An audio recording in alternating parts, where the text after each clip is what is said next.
Hello, everyone. Welcome back. I am Nikki the Great coming at you again with another message.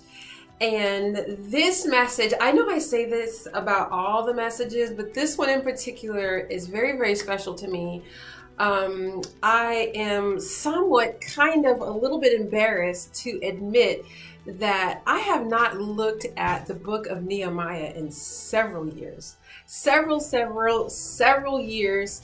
He is a very important figure in history, in biblical history, and I think at times he kind of gets overlooked and forgotten about his purpose, about his calling, about his perseverance, about the huge effect he had in history, in the history of Jerusalem, the history of Judah, and not only that, his relationship with God, his connection that he had with God. So in this message, we are going to be discussing Nehemiah, and the title of this message is, "Where is your wall?"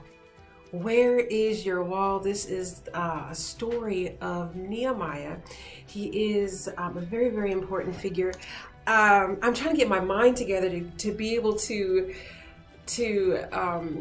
present you with this phenomenal information that just blessed my socks off. It blessed me. Let me go ahead and give you a little background on Nehemiah before I actually implement things that he did into our lives so that we can kind of copy and mimic his principles and what he stood on. Okay, Nehemiah was he worked for the king. All right, he worked for one of the kings, and he was a cupbearer. All right, and so what a cupbearer is it was a person that would taste the king's food before the king would actually taste it. He would drink the wine before the king would drink it. He would taste the food before the king would intake it, just in case the king had enemies everywhere, just in case someone was trying to poison him. Nehemiah was the king's last line of defense to protect the king. So he was kind of like an indirect warrior. He was he protected the king, and he had a lot of close interaction and provided a lot of he was exposed to a lot of intimate things in the kingdom and the decisions, because he was always there, not just the king, but for his family and for his queen, the wife.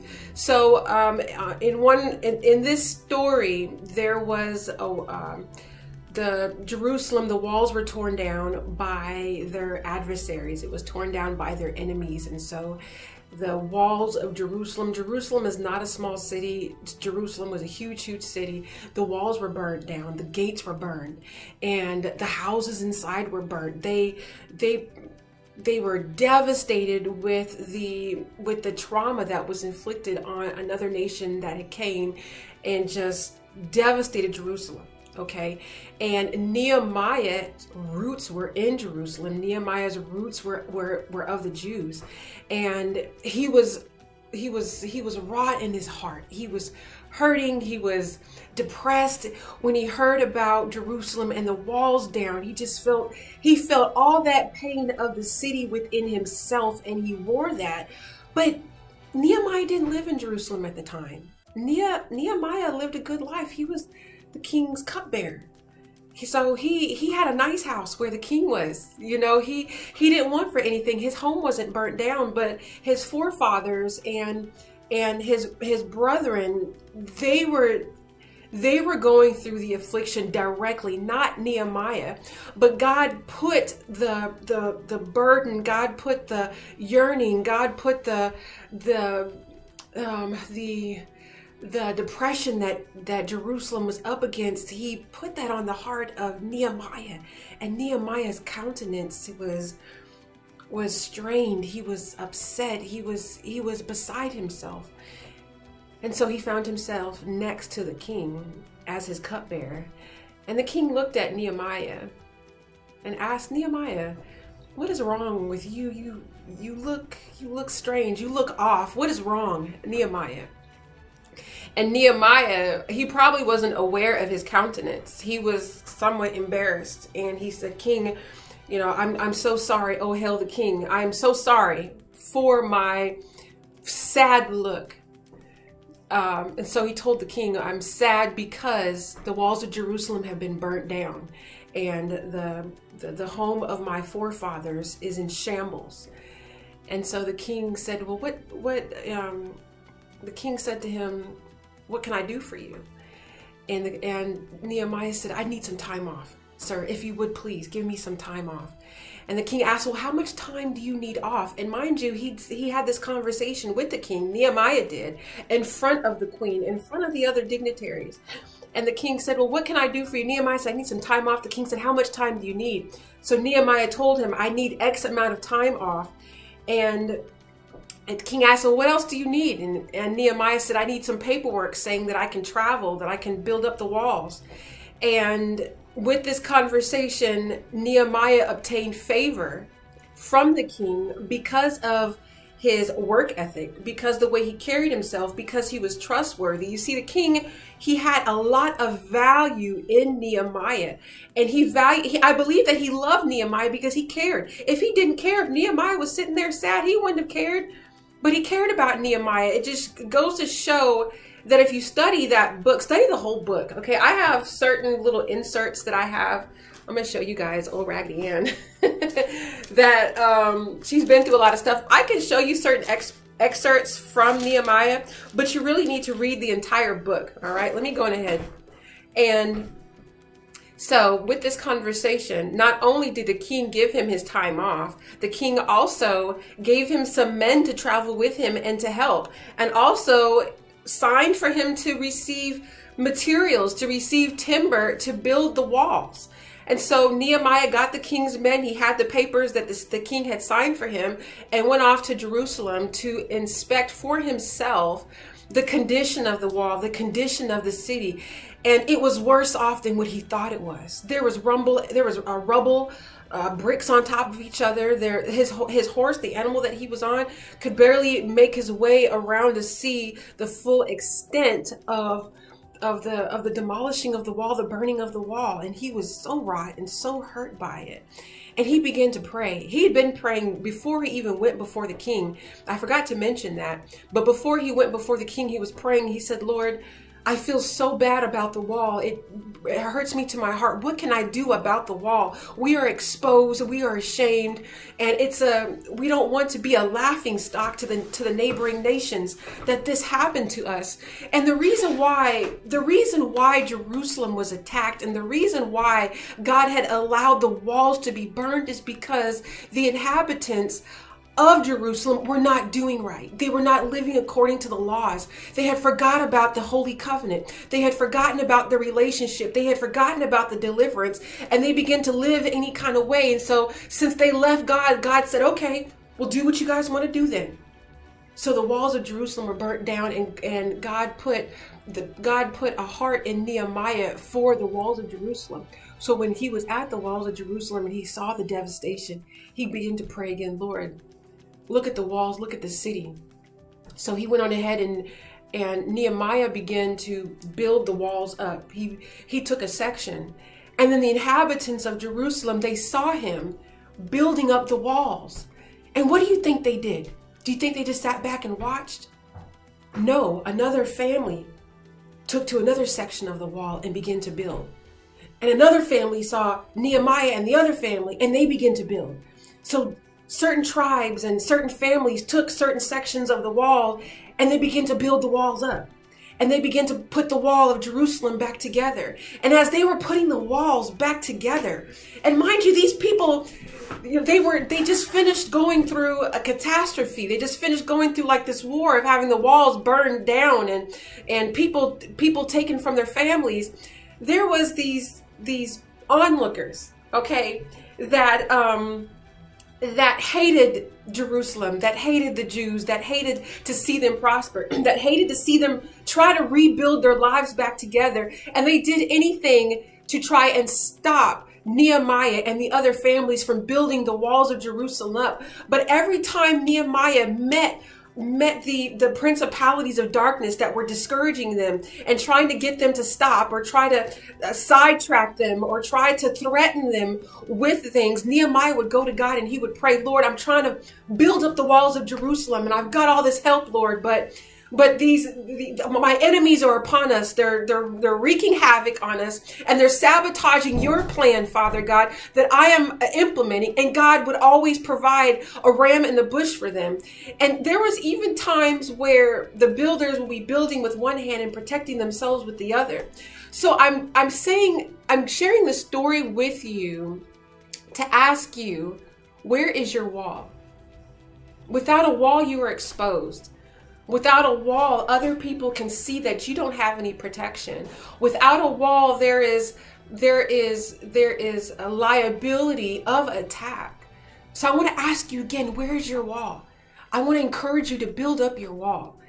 And in building up your wall, you're going to build up your self-esteem. You're going to build up your confidence. You're going to build up your self-value. Because when the wall of Jerusalem were re-erected, they were able to regain their freedom, regain their independence, and reestablish their covenant with God. That's exactly what they did, because Nehemiah, he was successful in building the wall up against principalities, up against his adversaries, up against his enemies that were on a mission to destroy him and distract him and the other men from building. They still were able to erect the wall, and for it to provide a barrier between the outside nations. And they were able to dedicate the wall and Jerusalem over again, reinstitute the covenant, and dedicate themselves back to God. But I'm asking you, has the enemy burned your wall? Has the enemy torn down your wall? Don't be under defeat and just lay there. Don't be kicked down and stay on the ground. I'm encouraging you today to pick it back up again and reestablish, rebuild your wall. And in the midst of you rebuilding your wall, you're going to face adversity. You're going to face your enemies. You're going to see people on the outside looking on the inside as you're building in the dark, as you're building while your enemies are watching and poking fun and make fun of you. I'm encouraging you not to get distracted. I'm encouraging you not to be discouraged. I'm encouraging you not to stop building, but to continue to build the wall. And anytime something is trying to separate you from the mission that God has put in your heart, I'm asking you, go to prayer and share with God, God, I got this person saying this about me. Lord, I got that person doing this and threatening this. Because at times in our own lives, there are people that aren't doing anything. They're not doing anything. They're not being productive. All they want to do is sit back and watch other people do stuff and criticize them and talk about them and discourage them and try to plot and scheme amongst each other how they can sabotage your plan because you're doing something. But in the midst of them plotting and scheming and doing what they're doing, there's a hedge of protection over you. There's a hedge of protection that's there to protect you against the rulers of darkness, because those people that are doing these things, they're just pawns in this. They're pawns from the kingdom of darkness, and that's what he's using them to do, to try to throw you off course, throw us off course. Okay, so there's three things that I want you to take home from the story of Nehemiah. The first one is, there's always going to be a purpose of the call. There's always going to be a purpose of the call. You see, Nehemiah's purpose was not necessarily to be the king's cupbearer. His purpose was to rebuild the walls of the people of God. You see, those people that were actually living in the city, they lost hope. Those people were devastated. Those people lost everything, including family members. But to see a glimmer of hope, to see Nehemiah and the men up there with timber, with brick and mortar, to see them building, it did something to the onlookers on the inside. They looked at him as a beacon of light. Well, if Nehemiah can leave where he's at next to the king and come to Jerusalem and build the wall, I can build the wall too. You see, while you're building your wall, there are people that are looking, that don't have any hope, that don't have any encouragement, but they're looking at you and they're thinking to themselves, if she can do it, if he can do it, if they can build the wall, I can take this section and I can build this section of the wall. You see, This thing that you're doing, this wall that you're building, even if you're building in the dark, it's not about you. It's about other people that are watching you, other people that need a push, other people that need that beacon of light, other people that need to see somebody doing something. So don't ever think to yourself, oh, this is so small. Nobody's watching. Nobody cares. Look, if God puts something in your heart, you need to go on ahead and make it come to pass, because I'm telling you that there's a bigger picture here. And when you're working, when you're building the wall on the inside, there's an outside and there's spectators, and people need to see you working. People need to see you building. People need to see you doing what God has assigned you to do, no matter what it may look like. Because I know Nehemiah, his heart was in the right place. He had the heart of God. He had the purpose, but I know he was going through it. And for him to see the people that were devastated begin to build the wall, it did something to him. It made him build faster. It made his men go stronger, because we are all in this building of the wall together. It's not just about us. It's about our entire community. All right. Number 2, it's activating others. What Nehemiah was doing, his work, his effort, his relief, it was activating the purposes and other people and other families in the community. Number 3, there's adversity while building in the dark. There's always going to be adversity while building in the dark. There's always going to be adversity when the enemy snatches our walls down and we're trying to build our walls back up. I promise you, there's always going to be adversity. There's always going to be nonsense. It's always going to be them people trying to make things difficult. I'm going to go ahead and tell you this right now. If you have not started rebuilding your wall, you're going to face other people throwing monkey wrenches in your game plan. But I want to encourage you that in spite of, to keep going, in spite of, to continue building your wall. And remember the story of Nehemiah. And I want you to read the entire story of Nehemiah. It's a small book of the Bible. I believe it's in the Old Testament. It's a small book. A good majority of it is when they talk about genealogies and stuff. So you can, if you want to, skip over that part. And if you really want to read, who belonged to who and how many, people were in each family, you can go on ahead and do that. But the story is very short. It'll take you less than an hour, and go on ahead and do it. I encourage you, not only will it encourage yourself, or it will encourage other people around you. Again, I am asking you, where is your wall? And I'm telling you to rebuild your wall. I am Nikki the Great, and together we are growing, sharing, and thriving.